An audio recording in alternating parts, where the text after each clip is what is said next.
សួស្តីបងប្អូនទាំងអស់គ្នាស្វាគមន៍មកកាន់ Channel SN New Home ថ្ងៃនេះដែរចង់នាំបងប្អូនទាំងអស់គ្នាមកមើលផ្ទះ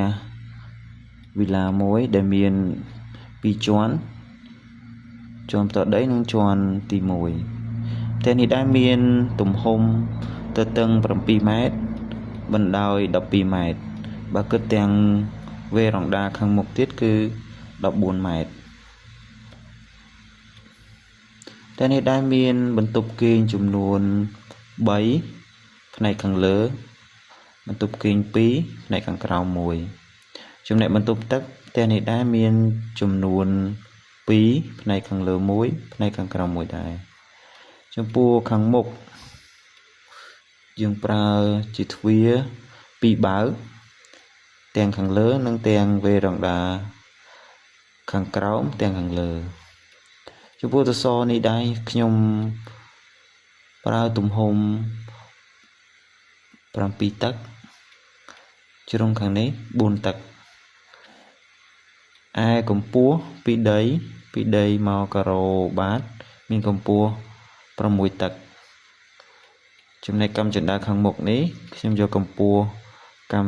មួយកម្មនេះកម្ពស់កម្មឈរ1តឹកកន្លះចំណែកកម្មជាន់3តឹក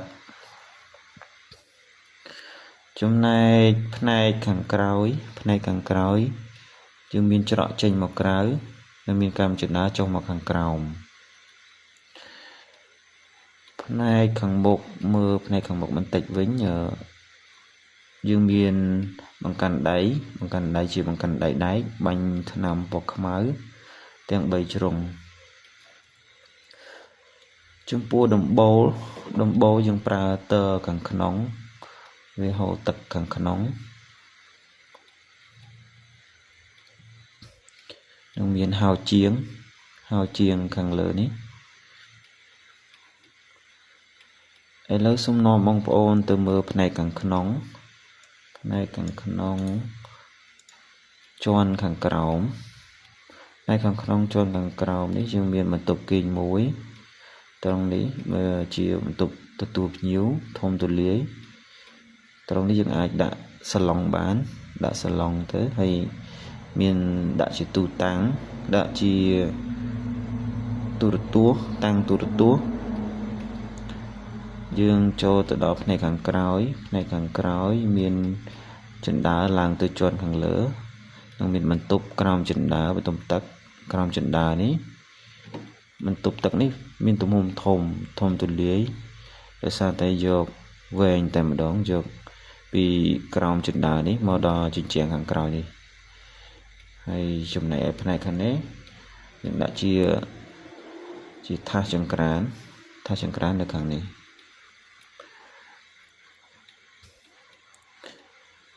ឥឡូវយើង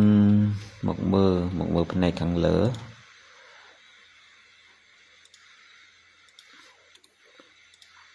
នៅខាងលើយើងឡើងជណ្ដើរមកមាន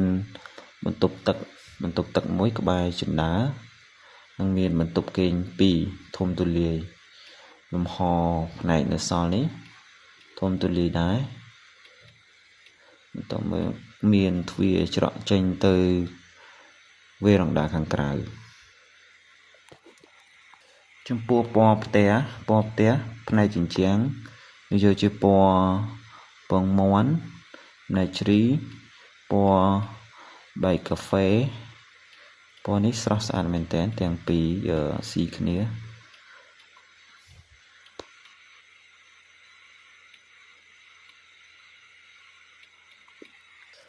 ចំពោះកម្ពស់ពីជាន់ទី1មកការ៉ូបាតជាន់ក្រោមនេះមានកម្ពស់3ម៉ែត្រកន្លះកម្ពស់ខាងលើដូចគ្នាដែរពីការ៉ូជាន់ទី1នេះរហូតដល់ពីដានខាងលើនេះមានកម្ពស់3ម៉ែត្រកន្លះដូចគ្នា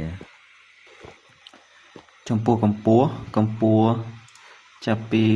ទ័រទឹកនេះក្រោមទ័រទឹកនេះរហូតដល់ផ្នែកខាងក្រោមនេះមានកម្ពស់ 7.7 ម៉ែត្រហើយនេះខ្ញុំចង់បញ្ជាក់ម៉ូតជ្រីភ្លីជ្រីដែលយើងត្រូវចាប់នេះជ្រីក្បាលសសរ រីក្បាលសសរគឺមានរាងបែបនេះចំណែកជ្រីតទឹកខាងលើនេះបងប្អូនទាំងអស់គ្នាមានរាងបែបនេះចំណែកបង្អួចជ្រីបង្អួចមានស៊ុំជុំវិញមានជ្រីលើក្រោម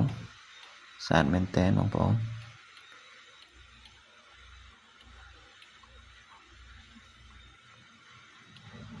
ចំណែកនេះជ្រីសសរជ្រីសសរជ្រីក្បាលសសរបាទចំណែកទំហំសសរខាងលើរួមមកវិញចាំមកខ្ញុំដាក់ទំហំឲ្យបាទទំហំ6តឹកជ្រុងខាងនេះទំហំ3តឹកបាទវីដេអូនេះមានតែប៉ុណ្ណេះទេអញ្ចឹងសូមបងប្អូនជួយ like ជួយ subscribe ឲ្យ channel ខ្ញុំបាទផងបាទសូមអរគុណ